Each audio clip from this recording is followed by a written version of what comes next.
여러분 안녕하십니까? 하나님 말씀 로마서 12장 20절 내 원수가 줄이거든 먹이고 목마르거든 마시게 하라. 그리함으로 내가 숯불을 그 머리에 쌓아 놓으리라. 저는 오늘 이 말씀을 중심으로 용서의 숯불이라는 제목으로 하나님의 말씀을 나누도록 하겠습니다. 안이숙 씨가 쓴 당신은 죽어요 그런데 안 죽어요 라는 책에는 안이숙 씨가 미국에서 만난 두 친구의 이야기를 소개하고 있습니다.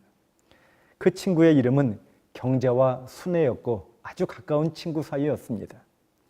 경자는 결혼한 후에 남편이 미국 회사에 취직이 되어 미국으로 이민을 가게 되었고, 순애는 한국에 홀로 남아 계모와 함께 힘든 나날을 보내고 있었습니다.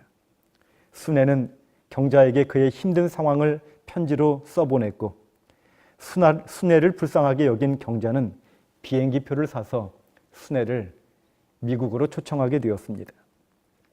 그런데 막상 순애를 미국으로 불렀지만 오랫동안 불법으로 있게 할 수 없었습니다. 그래서 경자는 자기와 남편이 이혼한 것처럼 꾸미고 순애를 자기 남편과 결혼한 것처럼 하여서 영주권을 얻도록 도와준 것입니다. 여러분, 얼마나 헌신적인 우정입니까? 그런데 그렇게 도움을 받아 영주권을 얻게 된 순애가 자기 남편과 사랑에 빠지게 된 것입니다. 우정을 배신하고 경자를 집에서 내쫓게 되지요. 법적으로 순애가 남편의 아내로 되어 있으니 어떻게 손을 써볼 수도 없는 입장이었습니다. 가장 믿었던 친구에게 어떻게 이런 일을 당할 수 있을까요? 경자는 마음에 큰 충격을 받아 쓰러지게 되었습니다. 여기서 잠시 이야기를 중단하고 여러분에게 질문을 드립니다. 여러분이 만약에 경자의 입장이라면 어떻게 하시겠습니까? 물론 예수님은 마태복음 5장 44절에 너희 원수를 사랑하며 너희를 핍박하는 자를 위하여 기도하라고 가르쳐 주셨지요. 그런데 여러분이 경자의 입장이라면 그 말씀대로 기꺼이 용서할 마음이 생기시겠습니까? 오늘 본문인 로마서 12장은 용서에 관한 이상적인 가르침을 우리에게 가르쳐주고 있습니다. 로마서 12장 14절 너희를 박해하는 자를 축복하고 저주하지 말라. 우리를 힘들게 하는 사람을 저주하지 말라, 다시 말하면 복수하지 말라는 소극적인 용서를 넘어서서 축복하라, 적극적인 용서를 실천하라, 이렇게 명령하고 있는 것입니다. 그리고 19절에 내 사랑하는 자들아 너희가 친히 원수를 갚지 말고 하나님의 진노하심에 맡기라. 기록되었으되 원수 갚는 것이 내게 있으니 내가 갚으리라 주께서 말씀하시니라. 다시 말하면 원수 갚는 것은 하나님의 영역에 맡기고 우리는 그저 사랑하고 하나님께 맡기라는 것입니다. 사실 이러한 명령은 로마서의 수신자인 로마의 교인들에게는 큰 도전이었습니다. 그 당시 로마법의 기본 정신은 탈레오의 정신이었는데, 탈레오는 라틴어로 보복을 의미하는 말입니다. 탈레오의 정신은 고대 함무라비 법전의 동해 보복법, 즉 이는 이로 칼은 칼로 갚는 그런 정신에 기초한 정신이었습니다. 그리고 그 당시 로마법에는 탈레오의 정신이 녹아 있었습니다. 도둑질한 자는 손목을 잘랐습니다. 남을 죽인 자는 똑같은 방법으로 죽임을 당해야 했습니다. 형벌을 가할 때에는 보복하는 정신으로 그렇게 가차없이 보복을 행했던 것입니다. 이런 로마의 복수 정신을 단적으로 보여준 예가 포에니 전쟁입니다. 시칠리아 섬의 소유권을 가지고 카르타고와 로마가 전쟁을 할 때에 카르타고의 유명한 한니발 장군이 알프스를 넘어서 로마를 공격하고 로마에게 고통을 줍니다. 로마는 37년 동안 그 고통을 간직하고 있다가 37년 후에 카르타고를 공격하는데 모든 남자는 하나도 남기지 말라. 모든 여자와 아이는 노예로 삼으라. 모든 나무는 불사르고 풀 한 포기마다 소금을 뿌려서 완전히 멸절시키라 하는 것이 로마의 명령이었고, 그렇게 카르타고는 철저하게 멸망을 당하게 되는 것입니다. 여러분, 이렇게 탈레오의 정신이 그들의 기본 정신인 로마에 살고 있는 교인들에게 하나님은 전혀 다른 용서의 정신을 가르치고 있었던 것입니다. 그러면서 오늘 주신 말씀, 로마서 12장 20절의 말씀을 주신 것이지요. 내 원수가 줄이거든 먹이고 목마르거든 마시게 하라. 그리함으로 내가 숯불을 그 머리에 쌓아 놓으리라. 숯불을 머리에 쌓으면 어떻게 될까요? 머리가 다 타서 벗겨지겠지요? 여러분, 숯불을 머리에 올려놓는다는 의미는 무엇입니까? 성경을 연구하는 사람들은 저마다 이 숯불을 해석하는 자신의 견해를 내놓고 있습니다. 어떤 학자는 이 숯불의 의미를 부끄러움의 가책으로 인한 타는 듯한 고통으로 해석을 합니다. 다시 말하면 원수를 선으로 갚을 때에 상대방은 양심의 가책을 받고 오히려 정신적으로 더 큰 고통을 겪기 때문에 용서야말로 가장 통쾌한 승리라는 것입니다. 그런데 학자들은 이런 의견에 반대하는 사람도 있어요. 그런 식의 복수도 어쨌든 복수이기 때문에 하나님의 정신과 맞지 않는다는 것입니다. 그 대신 그들은 이렇게 설명해요. 과거에도 화로에 숯불을 담아 따뜻하게 하는 일이 있었는데 숯불이 꺼지면 이웃집에 가서 빌려와야 했는데 평소에 사이가 안 좋은 사람이라 할지라도 넉넉한 숯불을 주면 그 숯불을 머리에 이고 와야 했는데 그것이 바로 숯불을 머리에 쌓는다는 것입니다. 다시 말하면 원수에게라도 사랑으로 넉넉히 베푸는 그 마음이 숯불을 머리에 쌓아 올린 그런 경험이라고 설명을 하는 것이지요. 둘 다 일리가 있는 의견이라 생각합니다. 여러분, 어느 의견이 맞든지 간에 용서가 쉬운 일이 아닌 것은 분명하지요. 저는 이 말씀을 여러분에게 설명드리기 전에 성경이 말하는 용서의 원칙 3가지를 먼저 점검하고 이 말씀을 말씀드리고자 합니다. 첫 번째로 성경이 말하는 용서의 원칙은 우리에게는 용서할 자격이 없다는 것입니다. 마태복음 18장에는 예수님께서 용서에 관하여 가르치시면서 한 비유를 말씀하시지요. 어떤 임금에게 1만 달란트 빚진 사람이 있었는데 그에게 갚을 능력이 없습니다. 임금님이 불쌍해서 탕감을 해주지요. 그런데 이 사람이 탕감을 받고 돌아가면서 자신에게 100데나리온 빚진 사람을 용서하지 못하고 그 사람을 옥에 가둔다 하는 말을 임금님이 들은 거예요. 그래서 그 사람을 다시 불러드립니다. 그리고 그 사람을 감옥에 가둡니다. 그리고 이렇게 말씀하시지요. 마태복음 18장 35절 너희가 각각 중심으로 형제를 용서하지 아니하면 내 천부께서도 너희에게 이와 같이 하시리라. 여러분, 이 임금님은 하나님을 상징하지요. 또 용서받은 사람은 우리를 상징합니다. 1만 달란트 탕감받은 사람이 100데나리온 용서를 못해서야 되겠습니까? 100데나리온은 오늘날 우리 돈으로 1000만 원 정도 되는 돈입니다. 큰 돈이지요. 우리가 누군가가 우리에게 1000만 원 빌려가서 갚지 않으면 우리도 시험에 들지 않겠습니까? 그런데 이 임금님이 탕감을 해준 1만 달란트는요, 1달란트가 금 33kg로 계산을 하면 오늘날 시세로 계산해 보아도 15조 원이 넘는 돈입니다. 상상할 수 없는 금액이지요. 하나님께 상상할 수 없는 은혜로 구원받은 우리가 누구를 용서하고 말고 할 자격이 있겠습니까? 실물교훈 250페이지 우리 자신은 모든 일에 하나님께서 거저 주시는 은혜의 빚을 지고 있다. 우리는 이 은혜를 다른 사람에게 나타내야 한다. 하나님의 무한하신 은혜로 용서받음을 생각할 때 우리는 용서할 자격이 없음을 깨닫게 됩니다. 그저 모두 하나님의 은혜에 빚진 자일 뿐입니다. 두 번째로 성경이 말하는 용서의 원칙은 우리에게는 용서할 능력이 없다는 것입니다. 로마서 1장 29절에 우리의 죄된 본성을 묘사하기를 곧 모든 불의, 추악, 탐욕, 악의가 가득한 자요 시기, 살인, 분쟁, 사기, 악독, 수근수근, 비방, 여러분 이런 것이 우리의 죄된 본성이라는 것입니다. 우리의 타고난 본성으로는 누구를 진정으로 용서하는 것 자체가 불가능하다는 사실을 우리는 알아야 하는 것입니다. 그래서 주님은 마태복음 5장 44절에 너희 원수를 사랑하며 너희를 핍박하는 자를 위하여 기도하라고 말씀하신 거예요. 우리가 원수를 사랑하는 것은 힘들지만 기도하는 일은 할 수 있지 않겠습니까?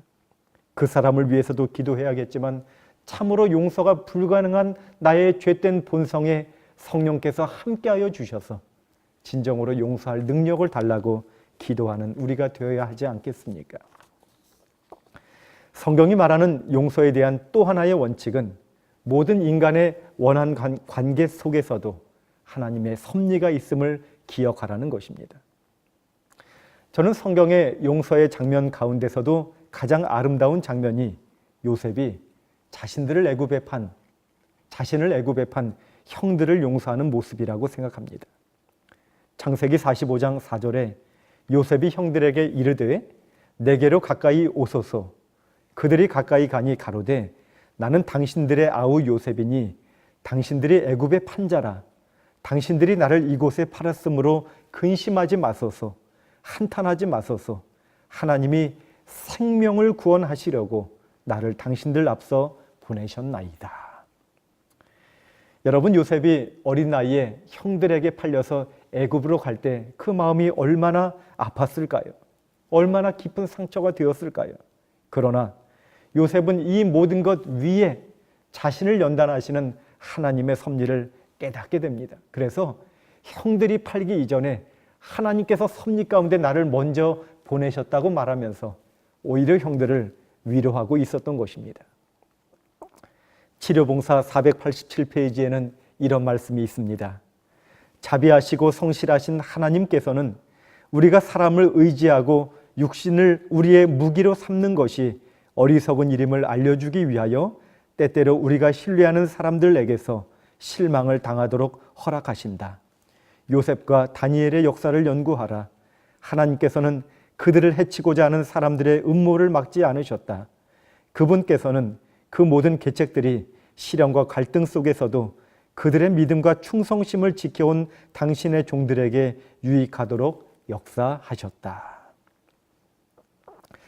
하나님은 우리에게 상처를 주고 우리를 힘들게 하는 사람을 통해서도 하나님의 섭리를 이루신다고 하였습니다. 그리고 그것은 우리의 유익을 위한 것이라고 하였습니다. 그래서 사실 우리에게는 적과 동지가 동시에 필요합니다. 동지는 힘들 때 나에게 용기가 되지만 적은 나로 하여금 끊임없이 경성하게 하여서 깨끗하고 순결한 신앙으로 서도록 도와주는 역할을 하기 때문에 그런 것입니다. 여러분, 인간의 원한 관계를 넘어서 큰 틀에서 섭리 가운데 나를 인도하고 계신 하나님을 생각하면서 기도와 용서로 이기게 되시기를 바라는 것입니다. 이러한 원칙을 기초로 두고 오늘 본문인 로마서 12장 20절의 말씀을 다시 한번 생각해 보십시다. 내 원수가 줄이거든 먹이고 목마르거든 마시게 하라. 그리함으로 내가 숯불을 그 머리에 쌓아 놓으리라. 여러분, 숯불의 의미를 우리가 어떻게 이해해야 할까요? 저는 이 말씀을 묵상하다가 우리 예수님 생각이 났습니다. 요한복음 21장에 보면 예수님이 십자가에 돌아가신 후에 7명의 제자가 실망하여 바닷가에 가서 고기를 잡는 장면이 나오지요. 밤새 한 마리도 못 잡았습니다. 그때 예수님이 나타나지요.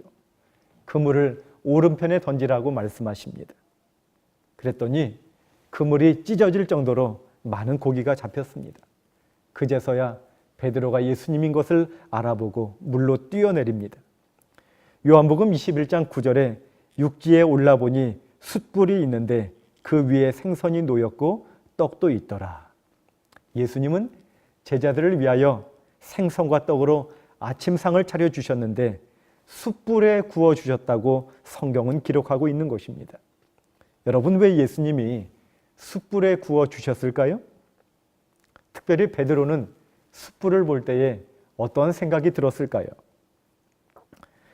요한복음 18장 17절에 보면 베드로가 예수님을 부인했던 장소가 숯불가였다고 기록하고 있습니다. 불과 며칠 전에 베드로가 예수님을 3번이나 부인했던 그 장소가 숯불가였는데 예수님은 지금 그 장소가 연상되는 숯불을 피워놓고 베드로에게 생선을 구워주고 계신 것이었습니다. 지금도 갈릴리 호숫가에 가면 예수님이 구워주셨던 그 생선의 이름을 베드로 물고기라 하여서 숯불에 구워서 관광객들에게 판다고 합니다. 숯불 위에서 타들어가는 물고기를 보면서 베드로는 아마도 자신에 대한 깊은 실망감과 주님 앞에서 죄책감으로 타들어가는 자신의 연약한 모습을 보고 괴로워하지 않았을까 생각이 드는 것입니다. 예수님은 숯불을 피워놓고 베드로에게 어떤 교훈을 주기를 원하셨나요? 여러분, 첫 번째로 예수님에게 숯불의 의미는 완전한 용서였습니다. 구약 성경에 너무나 익숙했던 예수님과 베드로는 숯불을 보면서 아마도 스가랴 3장의 모습을 떠올렸을 것입니다. 3장 1절에 대제사장 여호수아는 여호와의 사자 앞에 섰고 사단은 그의 우편에 서서 그를 대적하는 것을 여호와께서 내게 보이시니라. 여호와께서 사단에게 이르시되 사단아 여호와가 너를 책망하노라. 예루살렘을 택한 여호와가 너를 책망하노라. 이는 불에서 꺼낸 그슬린 나무가 아니냐. 여러분, 대제사장 여호수아는 우리의 모습을 상징한다고 했어요. 우리의 영적 상태가 불에서 꺼낸 그슬린 나무, 숯덩어리 같은 모습이었습니다. 사단은 옆에서 우리를 고소하면서 저 죄인은 구원받을 자격이 없다고 그렇게 고소한다고 하였습니다. 그런데 3장 4절에 하나님은 이렇게 선언하셔요. 그 더러운 옷을 벗기라. 또 여호수아에게 이르시되 내가 내 죄가를 제하여 버렸으니 내게 아름다운 옷을 입히리라. 여러분, 대제사장 여호수아는 숯덩어리 같은 죄인이었지만 그는 회개하였고 하나님은 그 죄가를 죄하시고 완전하게 용서하신 것입니다. 영감의 글은 이렇게 말합니다. 그분은 죄를 용서하시되 완전히 용서하신다. 예수 그리스도 안에서 그분을 통하여 하나님이 용서하지 않으시는 죄는 하나도 없는 것이다. 사랑하는 여러분, 우리를 용서하시는 하나님의 용서는 완전한 용서임을 확신하게 되시기를 바랍니다. 비록 우리의 영적인 모습이 불에서 꺼낸 그슬린 나무 같은 숯덩어리의 모습일지라도 우리가 겸비한 마음으로 우리의 죄를 자복하면 주님은 우리를 받으시고 완전한 용서로 용서하신다는 사실을 확신해야겠습니다. 바로 이를 위하여 예수님은 십자가에서 우리의 죄값을 치르셨고 자신을 3번이나 부인하고 절망 중에 자포자기의 심정으로 고기를 잡는 베드로를 찾아오셔서 그 용서가 상기되는 숯불에 생선을 구워주시면서 하나님의 완전한 용서를 그에게 확신시켜 주시기를 원하셨던 것입니다. 여러분, 우리 하나님의 완전한 용서를 확신하게 되시기를 간절히 바랍니다. 두 번째로 예수님에게 숯불의 의미는 완전한 회복이었습니다. 이사야 6장에 보면 이사야가 계시 가운데 하나님의 영광을 보고 부르짖습니다. 6장 5절에 화로다 나여 망하게 되었도다. 나는 입술이 부정한 사람이요 나는 입술이 부정한 백성 중에 거주하면서 만군의 여호와이신 왕을 배웠음이로다. 6절에 그때 그 스랍 중 하나가 부젓가락으로 제단에서 집은 바 핀 숯을 손에 가지고 내게로 날아와서 그것을 내 입술에 대며 이르되 보라 이것이 내 입에 닿았으니 내 악이 제하여졌고 내 죄가 사하여졌느니라 하더라. 8절 내가 또 주의 목소리를 들으니 주께서 이르시되 내가 누구를 보내며 누가 우리를 위하여 갈고 하시니 그때 내가 이르되 내가 여기 있나이다 나를 보내소서 하였더니. 부정한 이사야를 수치로 정결케 하시고 사명을 위하여 보내신 하나님의 모습을 보게 됩니다. 왜 예수님은 굳이 3번이나 나를 사랑하냐고 베드로에게 물으셨을까요? 그 이유를 영감의 글은 이렇게 설명하지요. 시대의 소망 811페이지. 베드로는 그리스도를 모욕했으며 그의 형제들의 불신을 일으켰다. 그들은 베드로가 전에 저희 중에서 가졌던 그 같은 지위를 차지하도록 용납되지 못하리라고 생각했고 그 자신도 그가 가졌던 신임을 잃어버렸다고 생각했다. 그가 사도의 직분을 다시 받도록 부르심을 받기 전에 베드로는 모든 형제들 앞에서 그가 회개한 증거를 보여야만 하였다. 그렇게 하지 않으면 비록 회개했다 할지라도 그의 죄는 그리스도의 사도로서의 가마를 소멸할 것이다. 구주께서는 베드로가 그의 형제들의 신임을 회복하고 될 수 있는 대로 빨리 그가 복음에 끼쳤던 모욕을 제거할 수 있는 기회를 그에게 주셨다. 사랑하는 여러분, 예수님은 완전한 용서를 넘어서 베드로의 직임을 완전히 회복시켜 주시기를 원하셨습니다. 그래서 이사야에게 숯불을 통하여 사명을 주셨던 그 섭리로 지금 숯불가에서 베드로에게 3번 질문하시면서 그가 3번 부인했던 그 잘못을 회복시키시고 그의 직임을 회복해 주시기를 원하셨던 것입니다.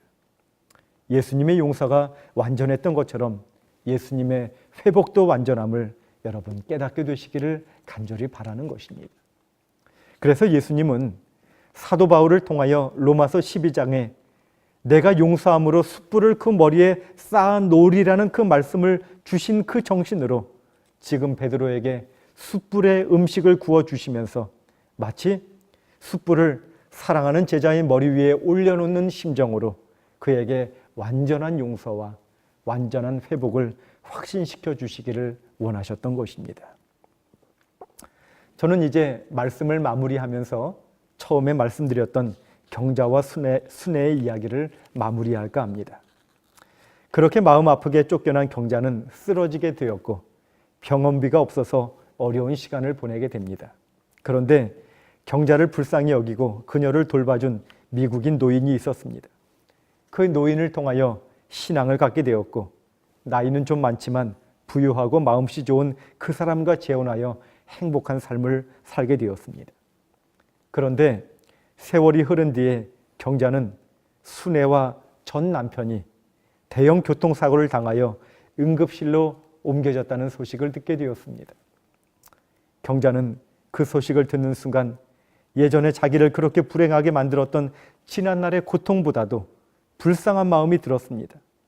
그래서 응급실로 찾아갑니다. 순애의 손을 붙잡고 이야기합니다. 순애야, 내가 도와줄게. 걱정하지 마. 정말이야. 내가 다 도와줄게.